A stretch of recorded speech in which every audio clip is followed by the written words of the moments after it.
आज के test series में आप सभी का बहुत स्वागत है। अभी तक हमने 10 टेस्ट सीरीज कर लिए हैं। आज है हमारा day 11, test number 11, 100 question of GS. तो जीएस के आज का टॉपिक क्या है? पर्यावरण में आज का टॉपिक है जैव विविधता, वेरी इंपॉर्टेंट टॉपिक। अब हम लोग ऊपर से नीचे की तरफ जा रहे हैं। ऊपर का टॉप 2 टॉपिक्स हम लोग कवर कर चुके हैं। इकोनॉमिक्स में है कृषि, जिसमें मैं आपको करंट अफेयर्स और ट्रेडिशनल को मिला के क्वेश्चन कवर करने वाली हूँ। पॉलिटी में सुप्रीम कोर्ट, इसमें भी करंट और ट्रेडिशनल को मिला के कवर करेंगे। विज्ञान में है प्रकाश संश्लेषण, बार बार पूछे जाने वाला क्वेश्चन एरिया है। प्राचीन भारत में गुप्त काल। मध्यकालीन भारत में हमने मुगल के सारे शासक कर लिए, तो अब हम करेंगे मुगल प्रशासन। आधुनिक भारत में करेंगे रॉलेट एक्ट और खिलाफत आंदोलन। भारत के भूगोल में करेंगे दक्षिण भारत की नदियां। विश्व के भूगोल में करेंगे विश्व के घास के मैदान। हम कवर कहाँ से कर रहे हैं? एनसीईआरटी से कर रहे हैं 6 to 12 सारे सब्जेक्ट की। 2 ऑथेंटिक किताब सारे सब्जेक्ट की। 20 साल के बैक ईयर क्वेश्चन इन सारे टॉपिक्स में। पिछले 20 साल में किसी भी तरह के कॉम्पिटिटिव एग्जाम में जो भी क्वेश्चन पूछे गए उनको कवर करवाते हुए मैं आपको बता रही हूँ नए क्वेश्चन यानी फॉरवर्डिंग क्वेश्चन क्या बन सकते हैं। अब जिन लोगों ने अभी तक इन टेस्ट सीरीज को नहीं देखा है उनके लिए मैंने इस वीडियो के डिस्क्रिप्शन बॉक्स में प्री के एग्जाम की सारी गाइडलाइन की वीडियो, प्री के क्लासेस की वीडियो और प्री के टेस्ट सीरीज की वीडियो की लिंक शेयर की है। वो चाहे तो देख सकते हैं, क्योंकि अभी तक हमने 1000 क्वेश्चन कवर कर लिए हैं। और मैं बता दूं कि मैं क्वेश्चंस को कलेक्ट करके आप लोगों के लिए रिप्रेजेंट नहीं कर रही हूँ। मेरा टारगेट है सेलेक्टिव क्वेश्चंस आप लोग को बताना, ताकि कम पढ़ करके आप प्री में एकदम सेफ स्कोर पे रह सकें। और इसलिए मैं पूरा डीप एनालिसिस करके ही आपको क्वेश्चंस बताती हूँ। थोड़ा मेहनत का काम है, लेकिन आपके लिए बहुत फायदेमंद होगा, इसलिए मैं इतनी मेहनत करके आप लोग के लिए पोस्ट करती हूँ। तो आपका ये फर्ज बनता है कि वीडियो देखने के बाद एटलीस्ट उस पर कमेंट जरूर करिए कि आपको ये क्वेश्चन इंपॉर्टेंट लगे कि नहीं लगे, और लाइक बटन को प्रेस करिए ताकि मुझे भी एक एप्रिशिएशन मिले मेहनत करने के लिए। चलिए, तो सबसे पहले टॉपिक है हमारा आज विषय है पर्यावरण। और पर्यावरण में जो आज टॉपिक है वो साइंस और पर्यावरण दोनों को इंक्लूड करके कर सकते हैं। और इसके बहुत ही इंपॉर्टेंट क्वेश्चंस मैं आपको बताने वाली हूँ। बेसिक क्वेश्चंस को नहीं बताऊंगी, क्योंकि वो सबको बेसिक पता होगा प्रकाश संश्लेषण में किन चीज़ों की ज़रूरत होती है। लेकिन मैं फॉरवर्ड लिंक क्वेश्चन भी बताऊंगी। पर्णहरित में कौन सा तत्व होता है? पर्णहरित यानी क्लोरोफिल में कौन सा तत्व पाया जाता है? क्लोरोफिल में पाया जाता है मैग्नीशियम। ये क्लोरोफिल जो है वो प्रोटीन युक्त जटिल रासायनिक यौगिक है, और ये वर्णक पत्तों के हरे रंग का कारण होता है। और मैग्नीशियम क्लोरोफिल का प्रमुख तत्व है। तो पौधे के पत्तों का हरे रंग का कारण क्या होता है? क्लोरोफिल। ये भी एक क्वेश्चन इंपॉर्टेंट है। प्रकाश संश्लेषण में ऑक्सीजन कहाँ से आती है? क्वेश्चन आपके लिए ये बिल्कुल नया क्वेश्चन है आपके लिए, क्योंकि इससे रिलेटेड घुमा के क्वेश्चन पूछा जा चुका है। तो प्रकाश संश्लेषण में ऑक्सीजन आती है जल से। पौधे की प्रकाश संश्लेषण की क्रिया से निकली सारी ऑक्सीजन उसे जल से प्राप्त होती है। किनका पौधों द्वारा तीव्र अवशोषण होता है? कौन से उसका प्रकाश के प्रकारों में से किनका पौधों द्वारा तीव्र अवशोषण होता है? तो पौधों में नीला और लाल प्रकाश का अवशोषण सबसे तेजी से करते हैं। पृथ्वी पे अधिकांश ऑक्सीजन किससे कौन बनाता है? पृथ्वी पे अधिकांश ऑक्सीजन आता है शैवालों के द्वारा, यही उत्पादित करते हैं। पृथ्वी पे कुल प्रकाश संश्लेषण का 90% भाग जलीय पौधों और शैवाल द्वारा होता है, और 85% भाग समुद्र में। इस तरह से ज़्यादातर ऑक्सीजन हमें कहाँ से मिलता है? शैवालों से मिलता है। प्रकाश संश्लेषण होता है किसके द्वारा? क्लोरोप्लास्ट। और ये क्वेश्चन पूछा जा चुका है। क्लोरोप्लास्ट नामक कोशिकांग में जैव रासायनिक क्रिया प्रकाश संश्लेषण संपन्न होती है। क्लोरोप्लास्ट में हरे रंग का वर्णक क्लोरोफिल पाया जाता है। प्रकाश संश्लेषण में सर्वाधिक क्रियाशील प्रकाश कौन सी होती है? तो सबसे अधिक प्रभावकारी होती है लाल प्रकाश। और ये क्वेश्चन बहुत बार पूछा गया, इसलिए इसको तो आप एकदम रट्टाफिकेशन ही कर लीजिए। प्रकाश ऊर्जा का रासायनिक ऊर्जा में रूपांतरण। क्वेश्चन है, प्रकाश ऊर्जा का रासायनिक ऊर्जा में रूपांतरण निम्नवत होता है। किसके द्वारा होता है? प्रकाश संश्लेषण के द्वारा होता है। सौर ऊर्जा को रासायनिक ऊर्जा में रूपांतरण, तो सौर ऊर्जा को रासायनिक ऊर्जा में परिवर्तित करता है क्लोरेला। क्लोरेला अधिक से अधिक कुशलता पूर्वक सौर ऊर्जा को रासायनिक ऊर्जा में परिवर्तित कर देता है, और ये क्लोरोफाइटा से ही संबंधित एक हरित शैवाल की प्रजाति है। तो क्लोरेला क्या है? आगे आपसे ये क्वेश्चन पूछा जा सकता है, ये तो पूछा जा चुका है। प्रकाश संश्लेषण की दर किस पर निर्भर करती है? प्रकाश संश्लेषण की दर स्टोमेटा पर निर्भर करती है। स्टोमेटा कहाँ पाया जाता है? ये पत्तियों में पाया जाता है। Forward link question. कार्बन चक्र में CO2 नहीं बढ़ाता है कौन सी क्रिया? तो प्रकाश संश्लेषण की क्रिया जो है वो कार्बन चक्र में कार्बन डाइऑक्साइड की मात्रा नहीं बढ़ाती है। तो 10 क्वेश्चन के थ्रू आपको मैंने 10 नए और क्वेश्चन बता दिए। चलिए तो इकोनॉमिक्स करते हैं, और इकोनॉमिक्स में आज का टॉपिक है कृषि, करंट अफेयर्स और ट्रेडिशनल मिला के। ये जो क्वेश्चंस है ना दिवस, ये करंट अफेयर्स से लिंक करके बता रही, क्योंकि दिवस की एक लंबी लिस्ट है, लेकिन ये दिवस इस बार आपके लिए इम्पोर्टेंट है। विश्व वानिकी दिवस कब मनाया जाता है? 12 मार्च को। राष्ट्रीय मत्स्य पालन दिवस बहुत इंपॉर्टेंट है, क्योंकि इस बार इसको अलग विभाग घोषित किया गया है, अलग मंत्रालय, इसलिए 10 जुलाई को मनाया जाता है राष्ट्रीय मत्स्य पालन दिवस। विश्व मृदा दिवस कब मनाया जाता है? विश्व मृदा दिवस मनाया जाता है 5 दिसंबर को। ये आपके लिए बहुत इंपॉर्टेंट है इस बार। MSP का निर्धारण कौन करता है? MSP यानी मूल्य नीति जो निर्धारित की जाती है वो करता है CACP, कृषि लागत एवं मूल्य आयोग, और टोटल 23 फसल की मूल्य नीति निर्धारित करती है। ये फॉरवर्ड लिंक क्वेश्चन है, 23 फसल। राष्ट्रीय दुग्ध दिवस कब मनाया जाता है? राष्ट्रीय दुग्ध दिवस मनाया जाता है 26 नवंबर को। पूछा जा चुका है क्वेश्चन, लेकिन क्यों मनाया जाता है? क्योंकि श्वेत क्रांति के जनक थे वर्गीस कुरियन, उन्हीं का जन्म हुआ था 26 नवंबर को, और उन्हीं के उसमें बनाया जाता है राष्ट्रीय दुग्ध दिवस। और आगे पूछा जा सकता है कि विश्व दुग्ध दिवस कब मनाया जाता है, तो उसको भी याद कर लीजिए आप लोग। 1 जून को मनाया जाता है विश्व दुग्ध दिवस। PM किसान, PM किसान क्या है? ये है प्रधानमंत्री किसान सम्मान निधि, अंतरिम बजट में घोषित किया गया 2019 के, और सरकार ने किसानों की आय दुगना करने के लिए इतिहास में पहली बार 22 फसलों का न्यूनतम समर्थन मूल्य लागत से कम 50% अधिक निर्धारित किया है, इसलिए ये PM किसान जो है ये इम्पोर्टेंट है।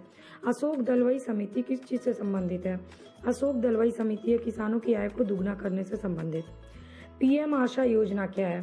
प्रधानमंत्री अन्नदाता आय संरक्षण अभियान, प्रधानमंत्री अन्नदाता आय संरक्षण अभियान को बोलते हैं PM आशा। किसानों की फसलों का लाभकारी मूल्य दिलाने के उद्देश्य से शुरू किया गया है। ये 2008 में शुरू किया गया था, और इसमें एथेनॉल की कीमत बढ़ाने का भी निर्णय लिया गया था। ये आपका फॉरवर्ड लिंक क्वेश्चन। एथेनॉल। देश में पशु गणना पहली बार कब शुरू हुई? देश में पशु गणना शुरू हुई 1919 में, और 2012 में देश में 19वीं जनगणना 2012 तक की गई। किसान समर्पित चैनल, पूरी तरह से किसानों को समर्पित भारत का प्रथम टेलीविज़न चैनल जो 24/7 सेवा देता है वो है DD किसान, जो कि 2015 से शुरू किया गया। तो मैंने आपको करंट अफेयर्स के साथ लिंक करके ट्रेडिशनल क्वेश्चन और सभी का फॉरवर्ड लिंक क्वेश्चन यानी नए क्वेश्चन आपके लिए क्या इंपॉर्टेंट है वो भी बता दिया। तो पॉलिटी में आज का टॉपिक है सर्वोच्च न्यायालय, सुप्रीम कोर्ट, और बेसिक के साथ साथ हम फॉरवर्ड लिंक और बैक ईयर क्वेश्चन दोनों साथ में करेंगे। सुप्रीम कोर्ट का उद्घाटन कब हुआ? पहला क्वेश्चन, सुप्रीम कोर्ट का उद्घाटन हुआ 28 जनवरी 1950 को, और ये बहुत इंपॉर्टेंट क्वेश्चन है। न्यायाधीशों की संख्या सुप्रीम कोर्ट में कितनी और उनका कार्यकाल कितना होता है? न्यायाधीशों की संख्या 30+1 यानी 31, और उनका कार्यकाल होता है 65 वर्ष। अब सुप्रीम कोर्ट किस अनुच्छेद में, संविधान के किस भाग में? संविधान के अनुच्छेद 124 के भाग 2 में है। न्यायाधीशों की संख्या में वृद्धि और उनका वेतन कौन देखता है? सुप्रीम कोर्ट के न्यायाधीशों की संख्या में वृद्धि करनी और उनका वेतन किसके अंतर्गत है? तो ये संसद देखता है। चीफ जस्टिस ऑफ इंडिया अपना त्यागपत्र किसको देता है? चीफ जस्टिस ऑफ इंडिया अपना त्यागपत्र देता है राष्ट्रपति को। इसके बाद है कार्यवाहक मुख्य न्यायाधीश जो नियुक्त होता है वो कौन करता है? तो कार्यवाहक मुख्य न्यायाधीश की नियुक्ति राष्ट्रपति करता है, आर्टिकल अनुच्छेद 126 के तहत। सुप्रीम कौन से कोर्ट में तदर्थ न्यायाधीश की नियुक्ति का प्रावधान है? तो सिर्फ सर्वोच्च न्यायालय में तदर्थ न्यायाधीश की नियुक्ति का प्रावधान है, सर्वोच्च न्यायालय में ही केवल है। और तदर्थ न्यायाधीश क्या होते हैं? जो कि न्याय व्यवस्था के सत्रों को आयोजित करने या चालू रखने के लिए उस न्यायालय के न्यायाधीशों की गणपूर्ति अगर पर्याप्त ना हो तो भारत का मुख्य न्यायाधीश यानी चीफ जस्टिस ऑफ इंडिया उच्च न्यायालय के न्यायाधीशों से सर्वोच्च न्यायालय में तदर्थ न्यायाधीश की नियुक्ति करता है। यानी सुप्रीम कोर्ट हाई कोर्ट के न्यायाधीशों में से तदर्थ न्यायाधीश को नियुक्त करता है। ये फॉरवर्ड लिंक क्वेश्चन है। संविधान निर्वाचन, ये क्वेश्चन है संविधान निर्वाचन से उच्चतम न्यायालय में संविधान के निर्वाचन से संबंधित मामले की सुनवाई करने के लिए न्यायाधीशों की संख्या कम से कम कितनी होनी चाहिए? कम से कम 5 होनी चाहिए। इसे संविधान पीठ के रूप में अभिहित किया गया है। अगर केंद्र और राज्य के बीच में विवाद हो जाता है तो उन विवादों का निर्णय करने की भारत की सुप्रीम कोर्ट की शक्ति किसके अंतर्गत आती है? उनकी मूल अधिकारिता के अंतर्गत आती है, आर्टिकल 131। सुप्रीम कोर्ट द्वारा अब तक का सबसे बड़ा खंडपीठ कौन सा है? यानी 13 न्यायाधीश का खंडपीठ सबसे बड़ा खंडपीठ था। ये है फॉरवर्ड लिंक क्वेश्चन। वैसे है केशवानंद भारती केस 1973 में, लेकिन अगर ये पूछ चुका है तो ये पूछा जा सकता है कि कितने न्यायाधीश थे, तो 13 न्यायाधीश का गठन किया गया था। और नया क्वेश्चन आपके लिए बन सकता है कि दूसरा सबसे बड़ा खंडपीठ कौन सा है? गोलकनाथ बनाम पंजाब राज्य जो है वो दूसरा खंडपीठ है। तो आपको पहला और दूसरा दोनों याद होना चाहिए।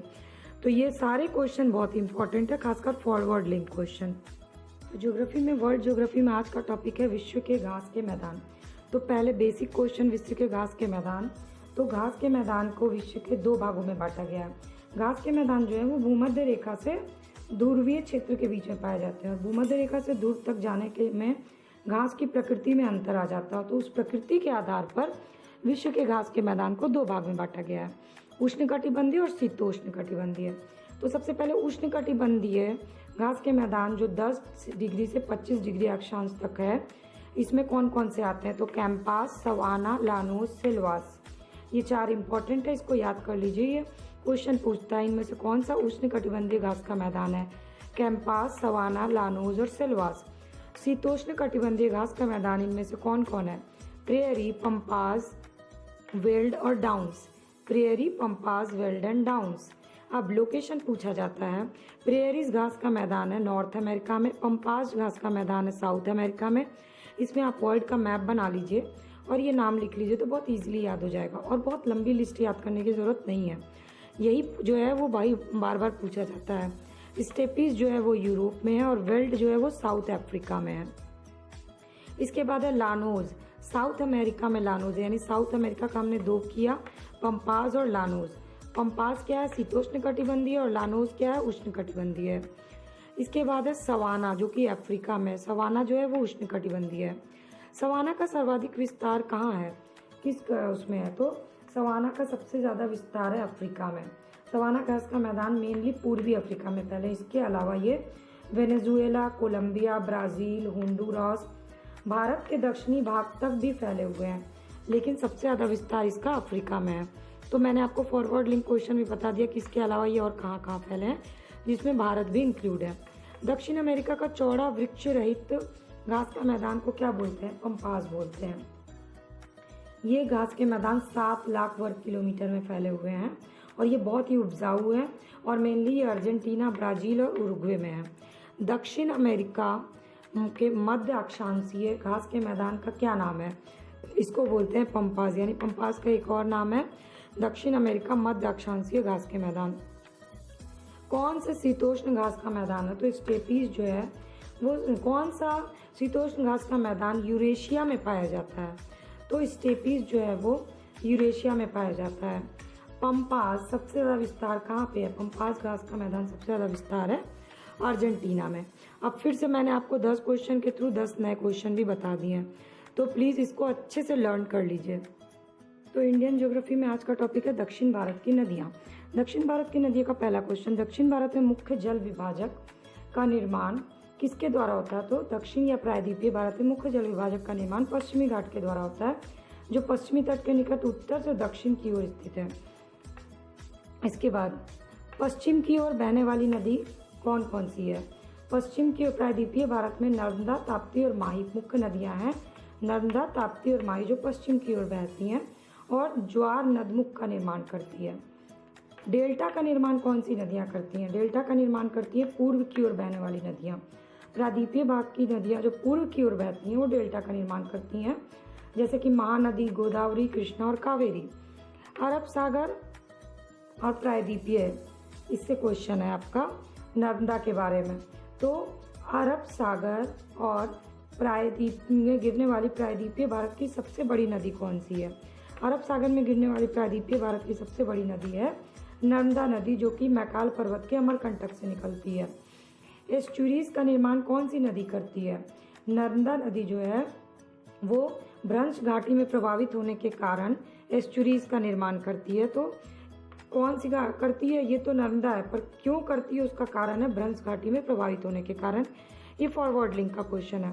ताप्ती नदी का उद्गम कहाँ है? ताप्ती नदी का उद्गम है सतपुरा की पहाड़ी, जो कि मध्य प्रदेश के बैतूल जिले में है। अरब सागर में ज्वार नद मुख कौन सी नदी बनाती है? अरब सागर में ज्वार नद मुख बनाती है ताप्ती नदी, जो कि मध्य प्रदेश, महाराष्ट्र और गुजरात में बहती है। अरब सागर में जाके ज्वार नद मुख बनाती है। प्रायद्वीपीय भारत की सबसे लंबी नदी कौन सी है? प्रायद्वीपीय भारत की सबसे लंबी नदी है गोदावरी, 1465 किलोमीटर। गोदावरी नदी का अपवाह तंत्र कितने राज्यों में है? गोदावरी नदी का अपवाह तंत्र 8 राज्यों में है। तेलंगाना, आंध्र प्रदेश, मध्य प्रदेश, उड़ीसा, छत्तीसगढ़, कर्नाटक, पुदुचेरी। पूर्णा, वर्धा, मंजीरा, वेनगंगा, प्राणहिता, ये सब किसकी सहायक नदियां हैं? पूर्णा, वर्धा, मंजीरा, वेनगंगा, प्राणहिता, ये सभी जो हैं ये गोदावरी की सहायक नदियां हैं। तो 10 के साथ मैंने और भी एक्स्ट्रा क्वेश्चन आपको बता दिए हैं, और दक्षिण भारत की नदियों का भी क्वेश्चन अगले वीडियो में भी, अगले टेस्ट में भी अभी कंटिन्यू रहेगा। तो अभी तक आपने इस वीडियो को देखा है तो प्लीज़ लाइक बटन को ज़रूर प्रेस करिए। कमेंट सेक्शन में मुझे अपने व्यूज़ बताइए कि आपको ये क्वेश्चन सीरीज़ कैसी लगी, और अपने डाउट्स, अपने क्वेश्चन भी मुझसे शेयर करिए। इस वीडियो को अपने फ्रेंड से शेयर करिए, और चैनल के सब्सक्राइब बटन और बेल आइकन को ज़रूर प्रेस कर लीजिए, ताकि सारी वीडियो अपडेट की नोटिफिकेशन आपको फ्री ऑफ कॉस्ट मिल जाए। और डिस्क्रिप्शन बॉक्स में जो लिंक्स दी हुई हैं क्लासेस की, उसको ज़रूर क्लिक करके देखिएगा। अब करते हैं हम लोग हिस्ट्री के क्वेश्चन, और सबसे पहले करेंगे प्राचीन भारत। तो प्राचीन भारत में आज हम लोग गुप्त वंश का ही आगे के क्वेश्चन करेंगे। कौन सा राजवंश हूणों के आगमन से विचलित हुआ, या किस राजवंश के समय हूणों का आगमन हुआ? तो हूणों का आगमन हुआ था गुप्त वंश के समय, वो भी स्कंदगुप्त के समय। तो वंश पूछा है, अगला आपसे शासक भी पूछ सकता है, इसलिए मैं बता दूं कि स्कंदगुप्त है। स्कंदगुप्त ने हूणों को हराया, इसकी चर्चा कहाँ मिलती है? स्कंदगुप्त ने हूणों को हराया, इसकी चर्चा उत्तर प्रदेश के गाजीपुर जिला में मिला है। भीतरी स्तंभ लेख इसमें मिलती है। शक विजेता टाइटल किसे दिया गया था? शक विजेता टाइटल गुप्त सम्राट चंद्रगुप्त द्वितीय विक्रमादित्य को कहा गया था। रजत सिक्के जारी करने वाला प्रथम गुप्त शासक कौन था? रजत सिक्के जारी करने वाला प्रथम गुप्त शासक चंद्रगुप्त द्वितीय विक्रमादित्य था। गुप्त काल प्रमुख व्यापार पत्तन कौन सा था? यानी गुप्त काल में उस समय भारतीय व्यापार किस एक पत्तन से सबसे ज़्यादा होता था? तो इसका आंसर है ताम्रलिप्ति। बंगाल में है ताम्रलिप्ति बंदरगाह। गुप्त काल में बंगाल, गुजरात, तमिल, ये सब क्षेत्र किस तरह के व्यापार से जुड़े हुए थे? गुप्त काल में ये तीनों क्षेत्र वस्त्र उत्पादन के लिए प्रसिद्ध थे। गुप्त काल में आयुर्वेद विषयक रचना किसने की थी? गुप्त काल में आयुर्वेद विषयक रचना सुश्रुत ने की थी। प्राचीन भारत की चरम परिणति चरक एवं सुश्रुत से मिलती है, और सुश्रुत संहिता जो है वो चिकित्सा से संबंधित है। 9 रत्न किसके दरबार में थे? तो गुप्त काल में 9 रत्न थे चंद्रगुप्त द्वितीय के दरबार में। जैसे कि 9 रत्न थे धन्वंतरी, चरक, सुश्रुत, ये लोग। गुप्त काल में स्वर्ण मुद्रा को क्या कहा जाता था? गुप्त काल में स्वर्ण मुद्रा को कहा जाता था दिनार। और चीनी यात्री फायान के अनुसार लोग दैनिक क्रय विक्रय में कौड़ियों का प्रयोग करते थे। ये आगे आपका फॉरवर्ड लिंक क्वेश्चन हो सकता है। गुप्त काल में रजत मुद्रा को क्या कहा जाता था? गुप्त शासक में रजत मुद्रा को रूपक कहा जाता था। और सिक्कों का सबसे प्रसिद्ध प्राप्ति स्थल राजस्थान का भरतपुर, बयाना में मिला है सबसे ज़्यादा गुप्तकालीन सिक्के। अब गुप्त काल अभी भी कंप्लीट नहीं हुआ, अभी गुप्त काल के बहुत सारे क्वेश्चन बचे हुए हैं जो कि अगले टेस्ट में होगा। तो मेडावल हिस्ट्री में है मुगल काल का प्रशासन। मुगल काल का प्रशासन का पहला क्वेश्चन, मुगल प्रशासन के दौरान जिले को किस नाम से जाना जाता था? तो मुगल प्रशासन के दौरान जिले को सरकार के नाम से जाना जाता था, और शासन की सुविधा के लिए प्रत्येक सूबा कई सरकारों में बटा होता था। सेना का प्रधान मुगल काल में क्या कहलाता था? सेना के प्रधान को मुगल काल में कहते थे मीर बख्शी, सैन्य विभाग का प्रधान था। मुगल सेना में चिकित्सक के रूप में नियुक्ति किसकी की गई थी? मुगल सेना में चिकित्सक के रूप में नियुक्ति निकोलो लाओ मनुची को नियुक्त किया गया था। ये इतावली यात्री था। ये भारत आकर दारा शिकोह की सेना में तोपची के रूप में इसने नौकरी की थी, और दारा शिकोह की मृत्यु के बाद इसको चिकित्सक का पेशा अपना लिया इसने। मुगल प्रशासन में महोत्सिव क्या थे? किस तरह के अधिकारी थे? मुगल प्रशासन में महोत्सिव जो थे वो लोक आचरण के निरीक्षण विभाग का प्रधान होता था, यानी सार्वजनिक आचरण को उच्च बनाए रखना उसका काम होता था। मुगल काल में राज्य की आय का प्रमुख स्रोत क्या था? मुगल काल में राज्य की आय का प्रमुख स्रोत था भू राजस्व। इसके बाद मुगल काल में माल शब्द किस चीज का प्रतिनिधित्व करता है? तो माल शब्द का अर्थ होता था भू राजस्व। तंबाकू का निषेध किसने किया था? किस मुगल सम्राट ने? जहांगीर ने किया था। पुर्तगालियों द्वारा 1605 में तंबाकू भारत लाया गया और इसके बाद ही तंबाकू भारत की जन समान में बहुत लोकप्रिय हो गया। लोगों को तंबाकू पीने की आदत हो गई। फिर 1617 में जहांगीर ने इसको निषेध कर दिया। मददे मास किस चीज से संबंधित है? मददे मास जो है विद्वानों को दी जाने वाली राजस्व मुक्त अनुदान भूमि है। बटाई शब्द का क्या अर्थ होता है? बटाई शब्द का अर्थ है लगान निर्धारण। तो लगान निर्धारण का तरीका होता था बटाई। अकबर के शासनकाल में दक्कन में कौन सा भू राजस्व वसूली का प्रचलित आधार था? तो भू राजस्व का प्रचलित आधार था हलों की संख्या। किसान के पास प्रति हल के आधार पे राज्य को भू राजस्व का भुगतान करना पड़ता था और ये दक्कन में था, दक्षिण भारत में था। तो ये हो गए मेडावल हिस्ट्री के क्वेश्चन। अब चलिए हम लोग करते हैं मॉडर्न हिस्ट्री। चलिए तो मॉडर्न हिस्ट्री में करते हैं रॉलेट एक्ट से रिलेटेड क्वेश्चन। सबसे पहले बिना मुकदमा चलाए जेल भेजने के लिए जो एक्ट आया उसका क्या नाम था? 1919 में रॉलेट एक्ट लाया गया बिना मुकदमा चलाए जेल भेजने के लिए। इसके बाद रॉलेट एक्ट का प्रमुख उद्देश्य क्या था? रॉलेट एक्ट का प्रमुख उद्देश्य था राष्ट्रीय और क्रांतिकारी गतिविधियों पर रोक लगाना। रॉलेट एक्ट किस कमेटी की सिफारिश पे लाया गया था? रॉलेट एक्ट लाया गया था सेडिसन कमेटी या सेडिसन समिति के उस पर। और इसी को ये काला कानून था जिसमें किसी भी व्यक्ति को संदेह के आधार पर गिरफ्तार किया जा सकता था और ये सेडिसन कमेटी की सिफारिश पे ही आधारित था। भारत का वायसराय कौन था जब रॉलेट एक्ट आया था? तो जब रॉलेट एक्ट आया तो उस समय भारत का वायसराय था लॉर्ड चेम्सफोर्ड 1916 से 1921 के मध्य। गांधी का पहला साहसिक कदम कौन सा था अखिल भारतीय राजनीति में? अखिल भारतीय राजनीति में गांधी का पहला साहसिक कदम रॉलेट एक्ट के विरुद्ध 1919 में प्रारंभ सत्याग्रह था। लगान ना देना। रॉलेट एक्ट के विरोध में किसने लगान ना देने का आंदोलन चलाने का सुझाव दिया था? स्वामी श्रद्धानंद ने ये सुझाव दिया था कि लगान ना दें। The anarchical and revolutionary crime act, ये किसको कहा गया आम बोलचाल की भाषा में? ये कहा गया रॉलेट एक्ट को। जालियांवाला बाग हत्याकांड कब और कहाँ हुआ? जालियांवाला बाग हत्याकांड हुआ था 13 अप्रैल 1919 को अमृतसर में। जालियांवाला बाग हत्याकांड में लोग किस लिए एकत्रित हुए थे? डॉक्टर सैफुद्दीन किचलू और सत्यपाल की गिरफ्तारी के विरुद्ध हुए थे। जालियांवाला बाग हत्याकांड के बाद भारत सरकार को किसने अपना अलंकरण वापस कर दिया था? तो रविन्द्रनाथ टैगोर ने अपना अलंकरण नाइट की उपाधि वापस कर दी थी और कहा था समय आ गया जब सम्मान के तमगे अपमान के बेतुके संदर्भ में हमारे कलंक को सुस्पष्ट कर देते हैं। चलिए अब देखते हैं रॉलेट एक्ट का ये आगे का क्वेश्चन।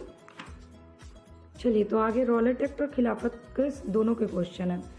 तो वायसराय की कार्यकारिणी से क्वेश्चन है। सबसे पहले जालियांवाला बाग हत्याकांड के विरोध में वायसराय की कार्यकारिणी परिषद की सदस्यता से किसने इस्तीफा दे दिया था? शंकरन नायर ने वायसराय की कार्यकारिणी से इस्तीफा दे दिया था, जैसे कि रविन्द्रनाथ टैगोर ने सर या नाइट की उपाधि लौटा दी थी। हंटर आयोग से क्वेश्चन। हंटर आयोग की नियुक्ति की गई थी किसके लिए? जालियांवाला बाग हत्याकांड के बाद इस ब्रिटिश सरकार ने हंटर कमीशन का गठन किया था और 1920 में अपनी रिपोर्ट प्रस्तुत की थी जिसमें इस दुर्घटना के लिए सरकार को दोषी नहीं बताया गया था।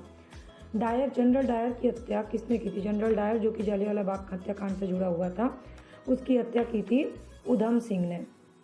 उधम सिंह जो थे वो क्रांतिकारी नेता थे और नरसंहार का बदला लेने के लिए उन्होंने जनरल डायर की हत्या कर दी थी लंदन में। कहाँ हत्या की थी? लंदन में।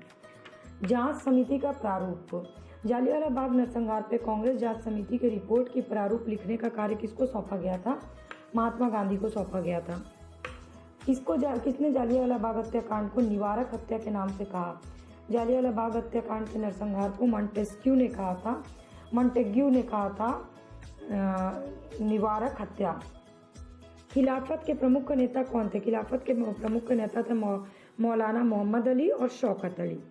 खिलाफत आंदोलन अखिल भारतीय खिलाफत सम्मेलन का अध्यक्ष 1919 में किसे चुना गया था? महात्मा गांधी को चुना गया था और महात्मा गांधी ने खिलाफत आंदोलन को समर्थन दिया था क्योंकि गांधी जी अंग्रेजों के खिलाफ अपने आंदोलन में भारतीय मुसलमानों का सहयोग प्राप्त करना चाहते थे। हाँ, खिलाफत आंदोलन के दौरान हाजिक उल मुल्क की पदवी किसने त्याग दी थी? हकीम अजमल खान ने इसकी पदवी त्याग दी थी। गांधी की भागीदारी, महात्मा गांधी की खिलाफत आंदोलन में भागीदारी की भर्त्सना किसने की थी? मोहम्मद अली जिन्ना ने इसकी भर्त्सना की थी। खिलाफत आंदोलन का प्रमुख परिणाम क्या रहा? हिंदू मुस्लिम मतभेद जो है वो कम हो गया, ये इसका प्रमुख परिणाम रहा। तो पर्यावरण के सारे question very very very important हैं। सबसे पहले ये जैव विविधता से ही सारे क्वेश्चन हैं। विभिन्न प्रजाति, मतलब इसमें आपको बताना है कि विभिन्न प्रजाति की श्रेणी को क्या कहा जाता है। विभिन्न प्रजाति की श्रेणी जहाँ पाई जाती है उसे जैव विविधता कहते हैं। महत्वपूर्ण पहलू, जैव विविधता का सबसे महत्वपूर्ण पहलू कौन सा है? जैव विविधता का सबसे महत्वपूर्ण पहलू होता है पारिस्थितिकी तंत्र। जैव विविधता ह्रास के लिए सर्वाधिक महत्वपूर्ण कारक कौन सा है? सर्वाधिक महत्वपूर्ण कारण है प्राकृतिक वास का विनाश हो जाना। बायोडाइवर्सिटी शब्द का प्रयोग सबसे पहले किसने किया? वॉल्टर जी रोसेन ने सबसे पहले बायोडाइवर्सिटी शब्द का प्रयोग किया था। सर्वाधिक जैव विविधता कहाँ पाई जाती है? सर्वाधिक जैव विविधता पाई जाती है उष्णकटिबंधीय वर्षा वन में। जैव विविधता में परिवर्तन सबसे ज़्यादा कहाँ होता है? जैव विविधता में परिवर्तन होता है जब भूमध्य रेखा की तरफ बढ़ते हैं तब। सर्वाधिक जैव विविधता भारत में, तो भारत में सर्वाधिक जैव विविधता केरल स्थित शांत घाटी में। फूलों की घाटी कहाँ स्थित है? फूलों की घाटी स्थित है उत्तराखंड में, चमोली जिले में। हॉट स्पॉट, भारत में सबसे प्रमुख हॉट स्पॉट जैव विविधता के हॉट स्पॉट कौन से हैं? तो ये हैं पूर्वी हिमालय और पश्चिमी घाट। ये बहुत ही इंपॉर्टेंट क्वेश्चन है। जैव विविधता के संतृप्त क्षेत्र कौन से हैं? सब जैव विविधता के संतृप्त क्षेत्र हैं पश्चिमी घाट। तो ये हो गए 100 क्वेश्चन के सीरीज आज के कंप्लीट। प्लीज़ लाइक बटन को प्रेस करिए, कमेंट करके अपने व्यूज़, अपने डाउट, अपने क्वेश्चंस मुझसे ज़रूर शेयर करिए। सब्सक्राइब बटन दबाने के बाद जो बेल आइकन दिख रहा होगा उसको प्रेस कर लीजिएगा ताकि फ्री ऑफ कॉस्ट सारी वीडियो नोटिफिकेशन आपको मिल जाए। और डिस्क्रिप्शन बॉक्स में जो क्लासेस की लिंक दी है उसको ज़रूर क्लिक करके देखिएगा।